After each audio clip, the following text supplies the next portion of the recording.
ఎందుకంటే ఈరోజు కాంగ్రెస్ పార్టీకి ఎన్ని ఓట్లు వచ్చినాయి?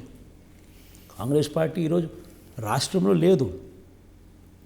కాంగ్రెస్ పార్టీకి నోటాకు వచ్చినన్ని ఓట్లు కూడా కాంగ్రెస్ పార్టీకి రాలా.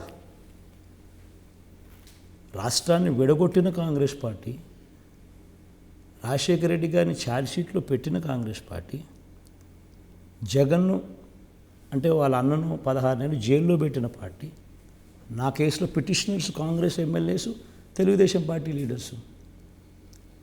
ఇటువంటి పార్టీకి కుటుంబ పరంగా కానీ ప్రజల పరంగా కానీ ఎటువంటి మద్దతు ఎక్కడా లేదు.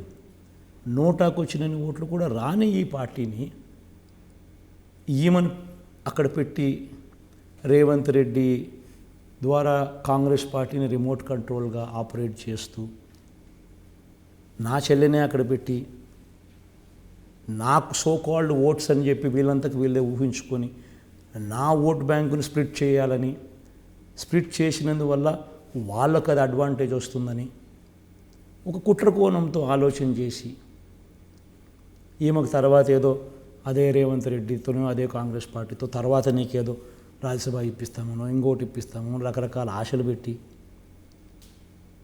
ఆమెను అక్కడ ముందర పెట్టి తద్వారా నా సోకాల్డ్ ఓటును బ్రేక్ చేసి తద్వారా వాళ్ళు బెనిఫిట్ పొందాలని చెప్పి ఒక కుట్ర కోణంతో వీళ్ళంతా రాజకీయాలు చేస్తూ ఉండడం, ఇది దౌర్భాగ్యమైన పరిస్థితుల మధ్యలో జరుగుతూ ఉంది. మీరు అవకాశం ఇస్తే ఈ పరిస్థితి అంతా ఉండదు కదా అని మాట్లాడుకునే వాళ్ళు ఉన్నారు. అవకాశం అంటే ఏం చేయాలి? ఇప్పుడు నేను రాజకీయాల్లోకి యాక్సెప్ట్ చేయాలి అంటే నేను రాజ్యసభ అయ్యాలి, లేదా నేను లోక్సభ అయ్యాలి. తప్పేమో మళ్ళీ ఏమంటారు? మళ్ళీ మీరే అంటారు, ఇదే నోటుతో మీరే అంటారు, నెపోటిజం అంటారు, కరప్షన్ అంటారు, ఆరోపణలు అంటారు, రకరకాలు ఏమి చేస్తూ ఉంటారు. అనేవాళ్ళు ఎక్కువ అంటారు కదా. కానీ ఇప్పుడు రోడ్డు మీదకి వచ్చి మైక్ ఇచ్చుకొని మాట్లాడుకునే పరిస్థితికి వెళ్ళిపోయింది కదా. ఒకటి గుర్తుపెట్టుకోవాల్సిందంటే రజని, అల్టిమేట్లీ మనం ప్రజా జీవితంలో ఉన్నాం. ప్రజా జీవితంలో ఉన్నప్పుడు కొన్ని ఛాలెంజెస్ వస్తాయి.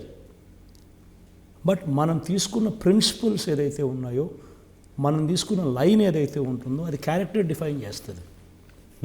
కష్టాలు వస్తాయి కదా అని చెప్పి ఆ కష్టాలను మనము తప్పించుకునే దానికోసం అప్పటికప్పుడు సొల్యూషన్ కింద, టెంపరీ సొల్యూషన్ కింద మనం చేసేస్తే పాయే కదా అనే ఉద్దేశంతో ఏ రోజు నిర్ణయాలు తీసుకోకూడదు. రేపు పొద్దున నెపోటిజం అనే ఆరోపణలను ఎదుర్కోవాల్సి వస్తుంది, కరప్షన్ అనే ఆరోపణలను ఎదుర్కోవాల్సి వస్తుంది, రకరకాల ఆరోపణలతో రేపు పొద్దున ఇంత కష్టపడి ఈ పార్టీని ఇంతగా బిల్డప్ చేసిన పార్టీని మనమంతకు మనమే తగ్గించే కార్యక్రమం ఎప్పుడూ చేయకూడదు.